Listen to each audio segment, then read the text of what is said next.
জগন্নাথ মন্দিরের রথের পুজো আর কীর্তন দিয়েই আজকের ভিডিওটা আমি শুরু করলাম। কারণ গত পরশুদিন গিয়েছিলাম রথের মেলায়, তো আর সবটা ভিডিও তোমাদের সঙ্গে শেয়ার করা হয়নি। আমি যতটা করেছিলাম, এই যে দেখো এখানে কিন্তু রথের আরতির আগে সবাই নাচ করছে, কীর্তন করছে। তারপর যখন মন্দিরের পর্দাটা সরিয়ে দিল, মানে ভোগ নিবেদনের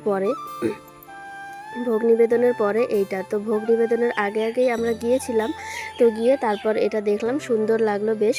এখানে দু জায়গার জগন্নাথ রয়েছে, এখানে যেখানে পুজো হচ্ছে এইখানকারই একটা রয়েছে, আরও একটা রয়েছে পাশের আরেক জায়গার জগন্নাথ।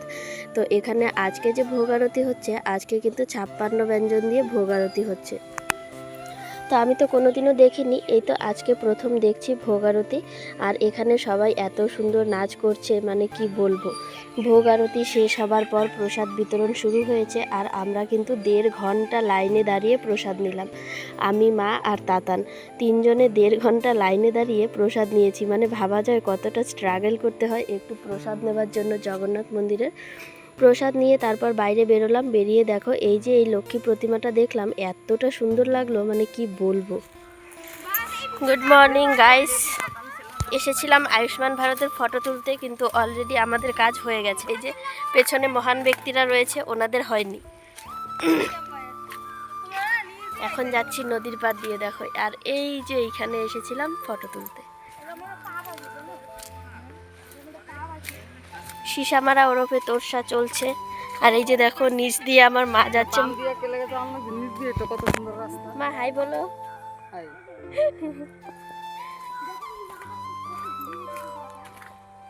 উপর দিয়ে যাচ্ছি, কারণ উপর দিয়ে গেলে ফটো তুলতে পারবো। আর এই দেখো বাঁধের মাঝখানে দুটো গাছ, ওই ফোনটা নিয়ে আসলে একটু মিনি ভ্লগও করতে পারতাম।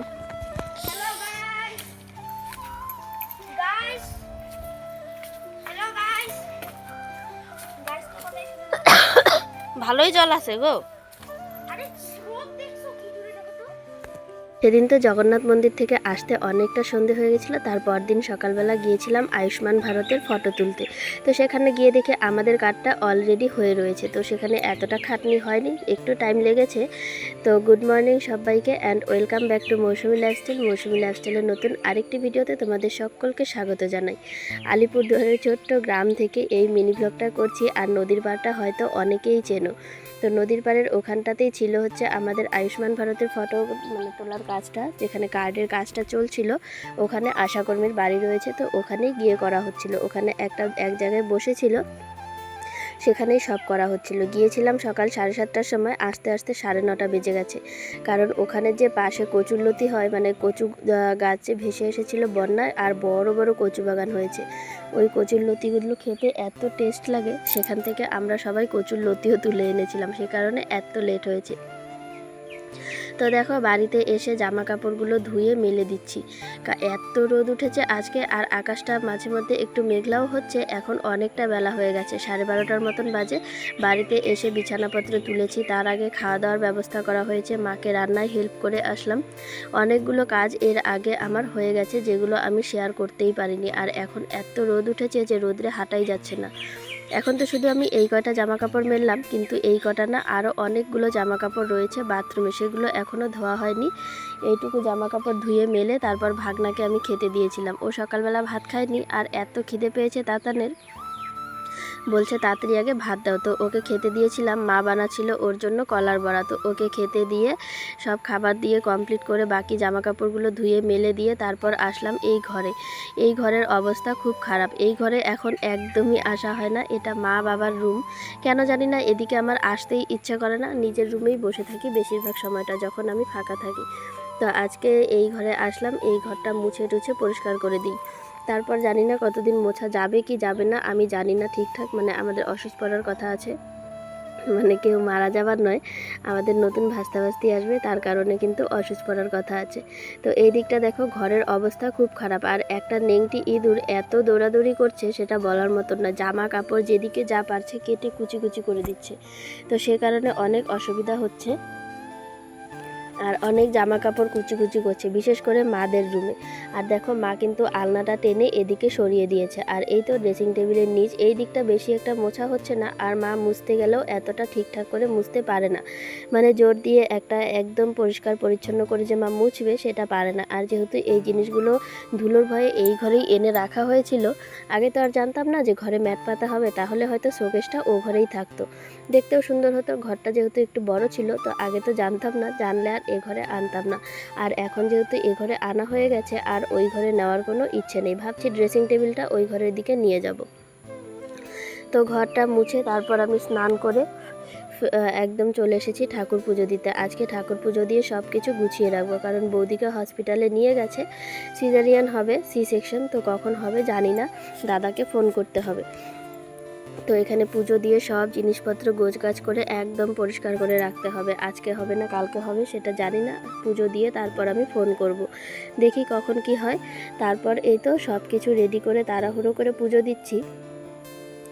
আর আমাদের বাড়ির সামনে আজকে এত ঝামেলা হয়ে গেছে যে বলার মতো নয়, আমরা তো জানতামই না এসব হয়ে যাচ্ছে। তো এখানে একটা বিচার সভা বসেছিল, জানি না কিসের জন্য কি হয়েছে, অত কিছু, শুধু ওই কারণেই আরও এত লেট হয়ে গেছে আজকে কাজ শেষ করতে। একটু পরপর এত চিৎকার চেঁচামেচি হচ্ছিল বিচার সভাতে, সেটা নিয়েই এতটা লেট হয়ে গেছিলো আজকে কাজ সারতে সারতে।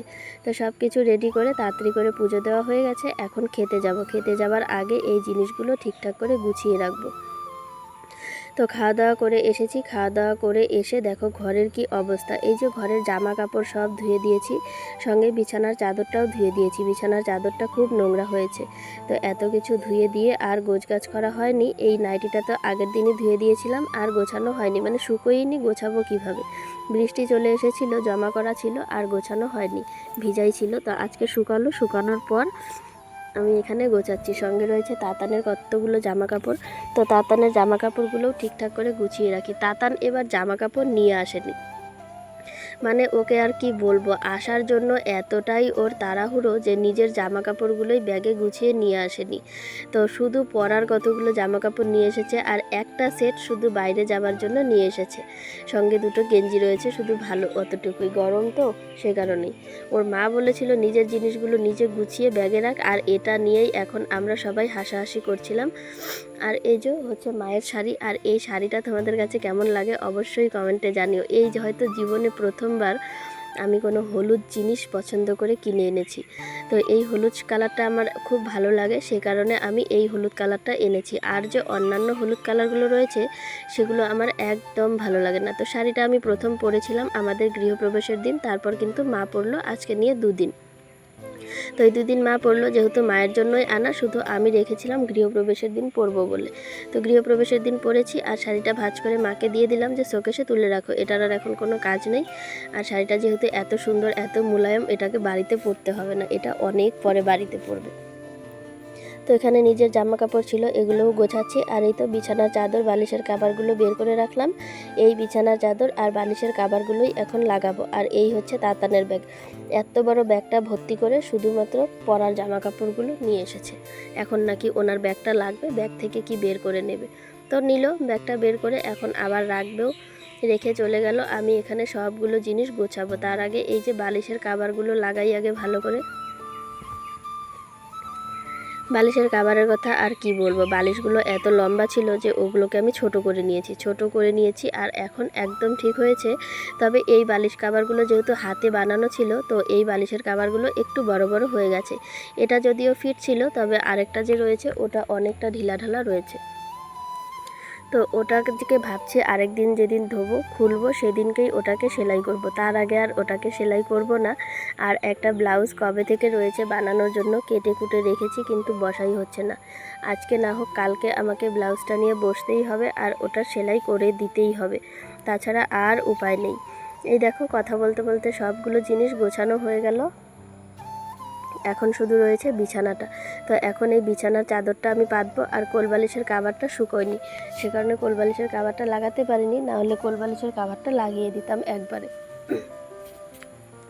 তো বিছানার চাদরটা পাচ্ছি, আর এই বিছানার চাদরটাই আজকে পাতবো। ওটা এখনও ভেজা রয়েছে আর আকাশটা খুব মেঘ মেঘ করছে। এখন জানি না, হয়তো বৃষ্টি নামবে প্রচণ্ড পরিমাণে। আমি দুপুর থেকেই মাকে বলছি, দেখো আজকে যে বৃষ্টি নামবে না, একদম থামবে না, এত বৃষ্টি শুরু হবে আজকে।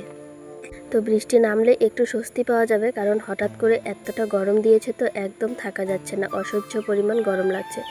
আর এই বিছানার চাদরটা পাততে গেলে খুব অসুবিধা হয়, কারণ বিছানার চাদরটা অনেকটা বড়, সে কারণে অনেকটা অসুবিধা হয়, কারণ এদিক ওদিক সব দিকটা মিল খাইয়ে তারপরে পাততে হয় বিছানার চাদরটা।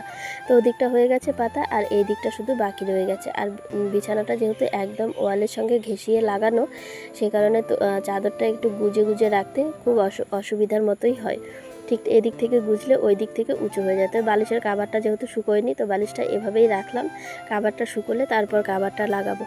বিছানা চাদর পাতা হয়ে গেছে, সব জিনিস গোছগাছো হয়ে গেছে, এখন শুধু ঘরটা ঝাড়ু দিয়ে ফ্রেশ করে বের করার পালা। তাহলেই কিন্তু আমার আপাতত কাজ শেষ হয়ে যাবে, আর দেখতেও অনেকটা সুন্দর হয়ে যাবে ঘরটা। তো আগের মতো আর ঘরটা আমার এলোমেলো হয়ে থাকে না। আগেও যদিও গোছগাছ করে রাখতাম, তবে ঘরটা ফুটে উঠতো না সেরকমভাবে।